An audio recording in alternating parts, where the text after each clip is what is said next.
Luke, thank you for joining me. Thanks for having me on. Been looking forward to it. So have I. Tell me, who is Luke Tarrant? Do you know what? I knew you'd ask that, and it's a bit of a challenge one to answer because I am working out myself. Right now I wake up in the morning and my whole life I've been a motorbiker, a sports person. I've been running about doing all my exciting stuff, and I wake up at the moment in my parents' house and I'm missing a leg and I can't get up to go to the toilet, and I'm thinking, what now defines me as a person? And that's what has been kind of playing on my mind, trying to figure it out, especially during this period now where I'm sure we'll get into it. I can't use my prosthetic leg. Yeah. So it's been a question I'm trying to figure out myself. It strikes me that you've always loved the challenge. You've Yes. always liked to challenge yourself. Yeah. And now you've been presented one hell of a challenge It's a almost challenge, daily, right? yeah. Lots of things, and especially when they were things you could do and took for granted. Yes, exactly. And now you're just like, oh, I can't do that. Yeah, well, I go to bed and I was talking about waking up in the morning, but I have dreams about walking down the beach, getting on my motorbike, just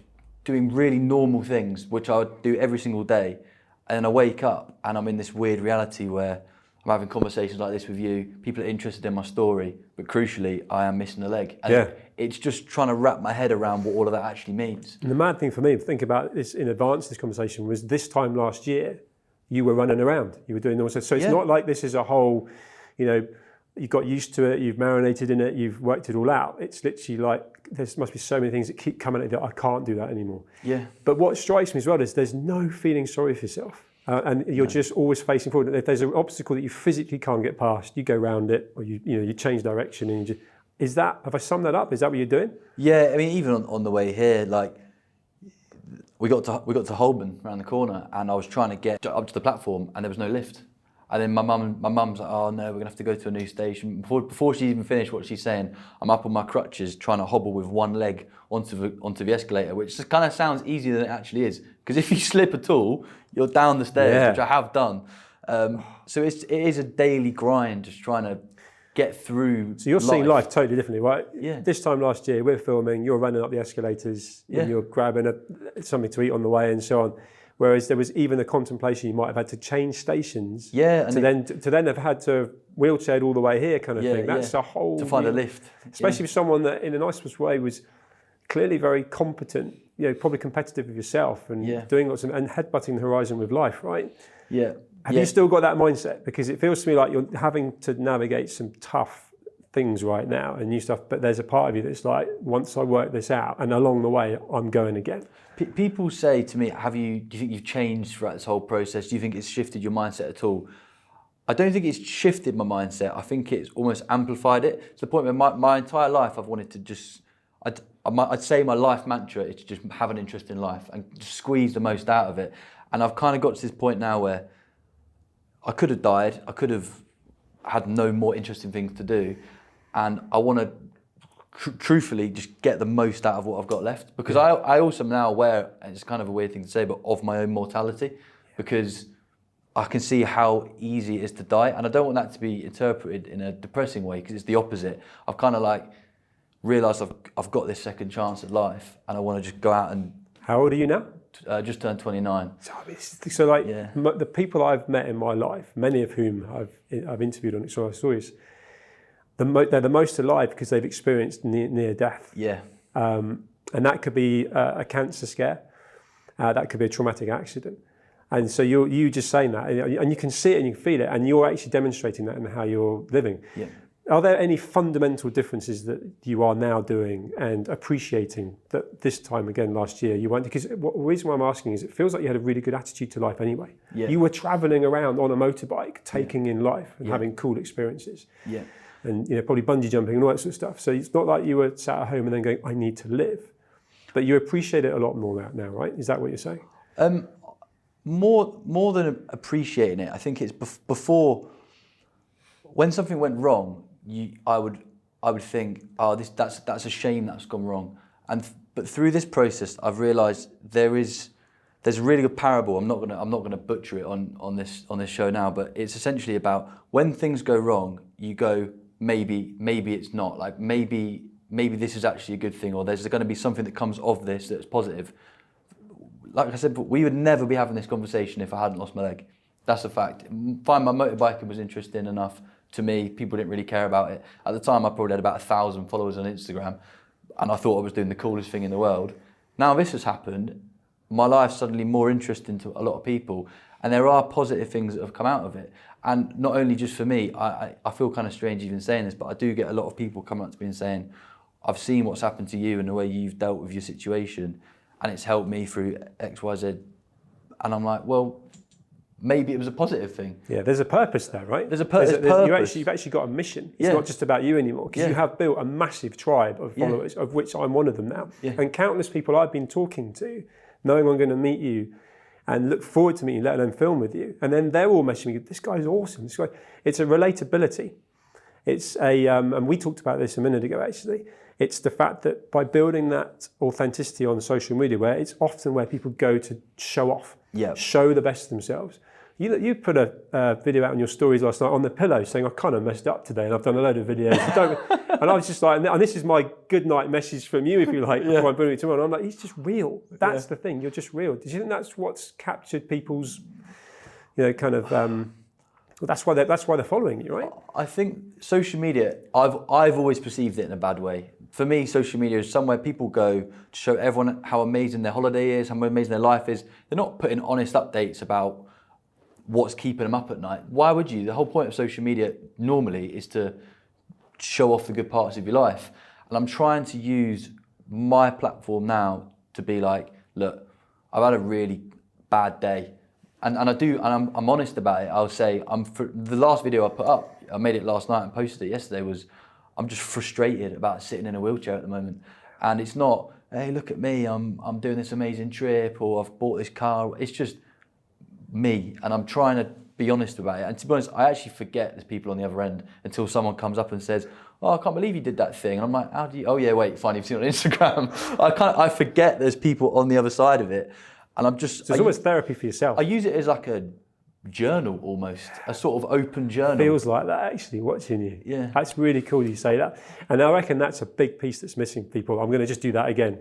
Hair wasn't quite right. Yeah. So there's a lot of that going on. Whereas you're just like, you're going to have a bit of saliva coming out from the bit. You just don't care. All over my face. Yeah, and people really, that clearly almost says to me how inauthentic so much of social media is, which you're saying. But you're using it for a force for good. You are inspiring people. I appreciate that. You are giving people, I think, hope, where there's a lot of people, and I can be included in this, where I can be frustrated with something that's not gone right, something that I'm beasting myself for, and the voices in our head can be terrible, right? And I wanted to come to you because you seem to manage that really well, where it's like, well, just move forward. And I think that's where you've inspired me, where I'm having a bad day, and then your bad day technically is far worse, but he's laughing. He's actually just getting on with it. Yeah. It doesn't feel like anything could put you down, which I know that's a bold statement, but it just feels like you just keep going, smashing through. I have had some tough moments, and just I'll get back to that. But that comment you made there, I had a leg funeral, so I had a little party where I just got everyone, all my friends and family together to sort of like say goodbye to my legs. Everyone wore black. A couple of the lads said speeches, and in the speeches, everyone kept saying, "Oh, the way we describe your attitude to life is like almost a force of nature," and I appreciate that description, because that is how I try and live, and I'm trying to bring that into now. But I do still have some pretty tough days and moments, and the thing is, for me, each one's always less bad than the last, because the worst one I ever had was I came home from hospital for the first time and I couldn't fit through my bathroom door in my wheelchair. I was just it became very clear all of a sudden that life had changed, and it all sort of caved in. And I had 2 days where I would say in my life I've never been depressed, but for those 2 days I was just sad. I was really just miserable. And I went back to hospital, carried on the rehab. Then the time I came home next, it was a little bit better. And it's kept going through that process till now. I'll have a bad day and I'll go, well, tomorrow's going to be better. And it does help me just sort of power through. Yeah. I don't think that's something you could almost learn. You kind of have to live it and just feel it. We talked about the social media side of things. Did people that have now started following you, when you have a bad day and you're putting it out there, are you then getting almost that sort of therapy support back, where people are almost saying, keep going, you're awesome and all that? Have you actually found that that's happening, or do you not pay too much attention to that? Honestly, I'm super grateful for the support I get, but I'm not looking for an external validation. I'm putting it out there as almost, if you want to take something from this, you can. If you don't want to watch it, don't watch it. And I completely appreciate everyone saying, oh, this has helped me, but I'm actually just doing it to show the reality of what life can be like, and how I went to the Pride of Britain Awards, and a couple of notable celebs were like, "Oh, I've seen your stuff." I was like, "That's insane," and they actually said, "Whenever I can't be bothered to go to the gym, I'll go and I'll look through your page, and you're there struggling about with your broken collarbone, trying to do it in a wheelchair." And I think he's got a much better excuse than I do. That's the thing. It's that whole like actually you're sort of stopping me wallowing in my own stuff. You're getting on with it. I need to do that. That's what I meant by the inspiration, which I think you do really well. You also inject humour. It's like it took me back to sort of the classic British humour in the war.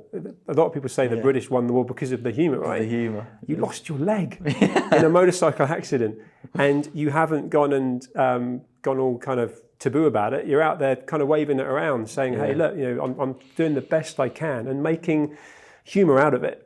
Which is that something that just came naturally? Were you always a bit of a joker and always a bit of it sort of made light of stuff? Well, I think you like this one. So the reason the Instagram stuff kicked off was for two reasons. One was my dad was using it to keep my friends in the loop while I was in critical care. I couldn't type, do anything. But the thing that actually initially kicked it off was I ended up in a hospital in Medellin, and they said they're going to chop my leg off. I'd already put online I needed to get to Medellin, so everyone was like, "Has he made it to the hospital? Has he not?"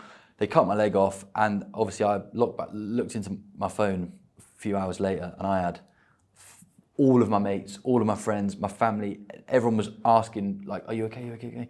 So I just picked my phone up and I went on my Instagram story and said, "I've got good news and bad news. The good news is I've got a pirate costume sorted out for Halloween every year going forwards now. The bad news is I just bought 2 Birkenstocks, so if anyone wants a left one, you're welcome to have it." And I heard my mate who was in hospital with me laughing in the background, and then that just went bananas. So there was no plan. No, that was just to the people that you thought might want to listen to it. At the time, I didn't have a following. I wasn't trying to make a funny bit of content. I literally was trying to let everyone else know, look, if I can make light out of it, you can relax. Because I knew full well, I've got some macho mates, and I've got voice notes where they're trying to say, "Are you all right?" And they start crying and stuff. And I'm like, "Guys, chill out. I'm fine. You need to be fine with it too." Having said that, straight after I did that, I then got sepsis and did nearly die again, but that's different. I read that because that's harsh as hell, right? Because you've had the trauma of the accident. Yeah. You'd like to think that's the worst, but you've had countless operations, right? You had to have more taken off. And it was savage. Where are you at right now? We're January 2025, right? Yeah. So you're probably true to your nature of trying to, again, I use that term, headbutt the horizon, and everything you do. I like that term. You've got to pull yourself back now. You've probably overdone it with the fact that you needed a wheelchair to come in today, which is probably so annoying for you. It is, yeah. But what's that process of recovery looking like for you now facing forwards, and can you look at a life where you don't need to be in a wheelchair? Oh, I mean, I hope so. My goal is to be almost able-bodied, but just have a metal leg. And I was getting to the point where if I put my leg on, there's a part of it would just swell up every single time, and it's just so much trauma in there through. I had 8 surgeries on that part of my body, plus a prosthetic that didn't fit that well. So it was just hammered it away. And they were saying, right, start taking it easy, use your leg less. But I found it really hard to differentiate between when I could and couldn't use the leg. So I'd wake up in the morning and say, I'll put it on for an hour to go to the gym. And by 10 p.m, I've had my leg on all day. And I'm like, I've done it again. So I decided what I'd do was I'd make the challenge not using the leg and doing everything I can to still live a normal life, but do it in the wheelchair. So I started that on Christmas Eve. And since then, I've done loads of stuff. Like I don't know if you've seen in my videos, but I went swimming on New Year's Day, and all my friends are having to piggyback me into the sea, and I'm like, hopping down the beach. I'm trying to do all my stuff now in the wheelchair, and that's become the new challenge, which is also it's been kind of rewarding in some ways because it shows it's mindset as well, right? It's a challenge. Yeah, if I ever have to go through a period again where I don't need to use the leg, I can still have a fun life. Till it picks up again. So if you allowed yourself, so this time last year you'd have had different goals, different experiences you wanted to achieve. You were biking through Colombia. Yeah, so when it happened. That trip I was going all through the Americas. So at that point, I'm just going back to that mindset of before. Yeah. Right here now, there's immediate challenges, and then there's part of your brain that's probably like you're embracing who you are, what you can do, what you want to do. Yeah. Are there any clear goals and challenges you've got now that you want to achieve? And I'm saying that because there's also potentially people listening and watching that could get involved in that. Yeah, my primary goal right now is to learn to walk. And then after that, I just want to get back out doing cool things. And so what are they? What are the cool things that you want to do? truthfully, if I had, people talk about like a North Star, and it's almost a bit of a pipe dream, but the thing I enjoy most in the world is experiencing new places, food, culture, just getting in somewhere. And if I could do that as a job, whether it be through social media, so being paid to follow your passion, which is traveling and new experiences. Yeah, that would be the best thing I could ever do. Yeah. But I mean, I don't know the process from getting from here, No. unable to walk, to traveling the world and somehow being paid to do it. It's a bit of a pipe dream now, but let's see. That's what I'd like to do. No, totally. But the irony is that might actually be, if you go back to the fact that you were traveling the world and you were doing some cool stuff, Yeah. the accident and the aftermath could end up being the catalyst that makes you do it as a full-time job. Yeah. That's what I mean. Yeah. You never know what positive can come of these situations. So physical fitness was always important to you. The videos I've seen, you're strong, and you're still strong now. And I know you went through a period of time, and I remember listening to something in the last few days where you put an old T-shirt on and you could have got 2 arms in it and so on. Yeah. You look in good shape. I appreciate that. Are you prioritising that? Are you making the time? Because that's something you can control, right? And Yeah, that's something you used to prioritise, so you can. I always have. Like, when I was younger, I was quite a high level rower. I rowed in all the national, like British championships and all that, and that sort of set the foundation for.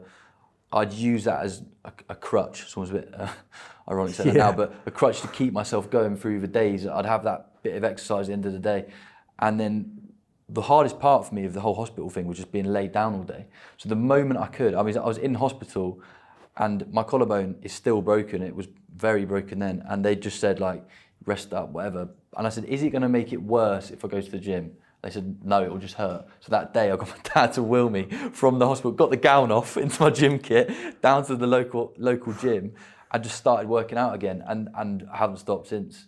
It's so good for my brain and my soul. It's so good for your mental health, right? Yeah. And one of the things I was thinking, and I want to ask you now, is you set yourself lots of challenges, and there's a previous to the accident where, and to the whole life you're living then, where you've done the corporate job, you're on the trading floor, right? Yeah. High pressure, financially motivated, and so you've gone through decision-making processes where you're like, I don't want to do this is what I want to do, and you were kind of after what you want. Yeah. All these previous experiences, a lot of them involved pressure, challenges. Do you think that prepared you for when you ultimately, because you don't remember the accident, right? So you come round, you've got to deal with what's in front of you. It was probably a mess. You were probably a mess. You're a mess in here. Do you think that all that previous sort of managing your mindset, keeping fit and so on helped you? I'd like to say yes, but I feel like these situations are the equivalent of a fight or flight. I don't think if you said to me a year ago, you're going to smash your leg off and this is all going to happen, I'd say, yeah, I'll be fine with that, because of course I wouldn't have thought that would be the case. But I was in the initial stage when I did wake up and all this stuff, I was in survival mode, and I wasn't thinking about prosthetics and learning to walk and whether there's a lift at Holborn Station. I was just thinking, right, I need to stay alive now. And then they went from stay alive to stay alive again when I got sepsis, to then, right, now we need to try and put you back together. And I hadn't had all the surgeries at that point. So every day was don't eat, potential surgery, have surgery, come out of the surgery, have you chopped my knee off? How much of my leg have you chopped? Every day was like just a goal to just get through it. And it was when that all slowed down a bit that it then became, oh, one sec, I'm actually missing a leg. So you were totally focused on surviving, and then you got time to reflect and then have a whole life. Which was that weekend when I went home, where I said that was the hard couple of days. Yeah. Because until then it was just one thing after the next, after the next. And even after when I got through the surgeries, it was I'm in Colombia. At some point I need to get back to London, then an air ambulance home, I'm in another hospital, and it just was one thing after another. Is when it just had that, when there was that moment of calm. Yeah. And there was no immediate goal or threat. I was like, okay, actually, I'm gonna have to try and deal with this now. No, I know. which was the hardest bit. You've articulated that really well. I've got a question for you. That it's early in this whole journey that is so new to you, but you've ultimately not only embraced your life as it is, you're then flourishing, you're thriving, and you are, because you put yourself out there as authentic. I think you're awesome, and I think there's a really interesting journey that we don't know what it's going to be like over the next however many years. Yeah.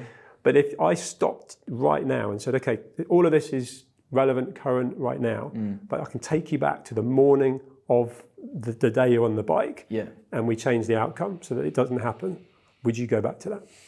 I've asked myself that before, and I think it's impossible to answer, because obviously I'd love my leg back, but I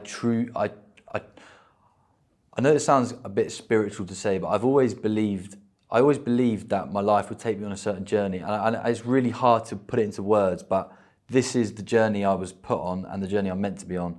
And for me to say that I'd go back and change it is pointless and irrelevant. You're embracing your destiny, right? I'm here, I'm doing it. The leg's not going to grow back. I may as well make the most of what I've got. And I feel like there was probably not much else I could do to make the most of what this is the best it could be. Yeah, I absolutely love it. And the answer for me is fascinating, because in a few years' time, it's pretty evident that you could be ultimately saying, I wouldn't have done all these things without it happening, right? Which is your destiny. Someone watching or listening to this right now could be like almost in awe of your positive energy, and they're in their own way, whatever it is, the trauma they're suffering, the pain they're in, are not coping particularly well. What advice would you give to them? Because so much of this comes naturally to you. And I know you have battled your own demons and so on, but they're looking at you as aspirational inspiration, and what can I do to get myself out of this feeling? It's probably more of a feeling thing than voices in the head. Thing. What advice would you give them? It's hard for me to comment on that, because I wouldn't say I've done any sort of therapy or journaling or something specific as like use this as a tool. My only thing that I fall back on in my own mind, and it's that cliche saying that gets thrown around, but it's this too shall pass. This isn't going to be like this forever. Today's bad, tomorrow might be, hopefully the day after's not, and you just sort of accept life isn't going to be great. I still have moments where I'm like, give me my leg back. I don't want to be in this wheelchair anymore. I'm fed up of being sat down, and I want to just go out and run. But then I'm like, right, maybe in a month's time I have a prosthetic that fits. And you can always bring that happiness from the future to where you are now and just anticipate it's going to get better. So that's hope, right? Yeah, it's hope. But it's also learning. You said those 2 days, it sounded like they were crushing. Yeah. But the third day, the fourth day, the fifth day, it's a keep going mentality, right? Just keep pushing through with aspirational hope, and then that whole thing gets better, gets easier. It's like you survived 100% of your bad days. That's kind of the way I try and approach things. You're not gonna be in this situation forever, and things will improve. And if they don't, then you probably died, because they will get better otherwise. It's the only way I can verbalise it. It's more of a feeling than a thing I can describe. I know, I love it. Your authenticity is awesome. I've got a question I ask everybody in Extreme Life Stories, and so I got a feeling we're going to very much stay in touch. And then this question is something, definitely, that I'll come back to in a few years' time. But sitting here right now, what's your definition of success? It's similar to what I said earlier, in the sense that I just want to have an interest in life. I don't care about earning money. I don't care about having a hot girlfriend. I don't care about all of the things which I think, if you think of success, is success. What I truly care about is just getting to the end of my life, whenever that is, and going, that was decent. That was a fun ride. And if I can have that, then great. That's why I think right now I am truly happy. I'm not putting on a front, which people might think, one second, is he actually super miserable at home and he's just like making himself... Believe it or not, I truly am happy, because I know that this is interesting, and in the future I'm going to have an interest in life, and that is what I base success on. I mean, experiences. Yeah. Taking life by the horns, if you like, and someone in your position could have given up. Someone could have turned around and said, well, I can't live life like I used to. And it's not like you're born blind. You haven't seen the beauty of the world. Yeah. You were born physically able to take it on, and you were doing it. And that whole mindset is like, right, okay, certain things you might not be able to do, or actually people say I can't do it. I'm going to work out how I can. Yeah. And actually, you say about interesting experiences. I know more now, but I don't know many people who've lost a leg and had that experience. And it is an experience in itself, like appreciating the ability to walk and understanding how amazing it is to be able to walk around. So when I can walk again, I'm going to look back at this time and go, right, I've earned this now. Is there one moment, like the tube on the way here is there just one thing we all take for granted, with 2 arms, 2 legs, that you've now had that whole reverse engineering of looking into the society as you know it, and there's one thing that you're like, that has to change. Yeah. The hardest thing is actually, it's a really basic thing, just having a shower. How do you stand up in a shower? So at home, I've got a nice routine now. I can wheel about on my little chair thing and I hop over into a shower chair and it's fine and I'm not going to fall over. But I've done a couple of travelling trips now post having the leg chopped off, and you get there and there's no shower chair. If you try and crutch on a slippy floor, one of them, and I have done this, one of the crutches goes and you just stack it. That is the thing that it's like I am disabled, and I wouldn't say I necessarily even identify as disabled. I just happen to not have a leg. But in that moment, it's always, even when I have a prosthetic on again, or if I can run on a prosthetic, I'll still have to take it off to have a shower. So for the rest of my life, that will be almost a grounding moment that is, you are disabled and things are harder than before. So that's probably the one I go for. Yeah. And if there's anyone that's gone through, this is similar to the question before, but just in terms of actually losing your leg, losing a limb, having a life-changing experience, what's the one piece of advice you give them?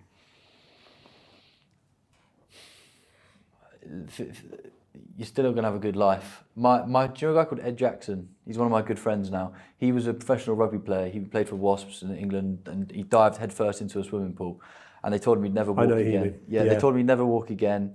He'd be permanently paralysed, and he's now climbing up mountains. And he does it a bit different. Obviously, he can't walk perfectly, but you look at someone like that, and in that moment, he could have thought my life's over, and his life is amazing and vibrant and vivid, and he's got a wife and he does all these cool things. Same with me. I've missed a leg. I'm still enjoying myself. Yeah. And every other person I've met who's had a major accident, you eventually your baseline changes and you become happy with where you are. Like if you won the lottery, you're not going to be happy forever. It's the same the other way around. If you have something bad happen, you'll eventually just meet in the middle. There's actually a study that was done called hedonic adaptation, which I read, where essentially you 2 years after an amazing experience or an awful experience, you eventually end up at the same level of happiness you were before. I'm obviously not 2 years in, but I know that I'm going to end up. Essentially, if you know that though, and you're an intelligent guy, that'll be in your mindset. You'll almost, without genuinely counting the days, weeks, and so on, you'll be like almost sort of knowing that that's something you can expect. I would say my happiness hasn't changed. I know that's a weird thing to say. It's great. You've got a great positive vibe. It hasn't. My happiness hasn't changed. My life is just more difficult. Yeah. That's the only. But you've embraced it. Yeah. I want to talk to you about the tattoos. We mentioned them before, and you've got a fresh one there. Got a fresh one that's a bit crusty. And tell me, because I love the way you explain it, tell me about the irony of some of them as well. There's some stories with them. The best one, not the best one, the most ironic one is this Grim Reaper I've got here. Yeah. About 2 weeks before I crashed, I was in Medellin. And I don't know what came over me. I just thought, I'm going to go and get a tattoo. So I wandered down to the tattoo shop, had no idea what I was going to get. And I saw a Grim Reaper and I thought, yeah, I'll have that. No idea why. The Grim Reaper is now laughing with a bloody sword at the leg which is missing. So literally, while the photos of me in hospital, covered in bandages, the tattoos like this one now is fresh and peeling off. It blows my mind. So there's that. I've also got one on the back of my leg. My mum, every time I go anywhere, but mainly on my motorbike, will say, be careful, please be careful, please be careful. So much so I then got it tattooed, and it's now got a bit of shrapnel from the crash. From the crash. Love it. There's definitely some irony there. Yeah, it's like a sort of cruel foreboding about what's about to take place. But then I kind of also view that in the same way as my other stuff, which is maybe this is all meant to happen. 100%. And that stuff kind of weirds me out a bit. And there are people who find it very strange that I had these tattoos, and then a couple of people say, "Oh, maybe you bought it on yourself with the tattoos." But that's but you're still injecting humour into it as well. That's the thing. It's like this whole thing. Your destiny's obviously mapped out in a cool way. I'm looking forward to watching from a close distance, actually, because I've really enjoyed getting to know you. I'm conscious of time, so we'll wrap up. But you're an absolute legend. I appreciate it. Thanks so much for having me on. Cheers, Thanks so much. Cheers, Luke.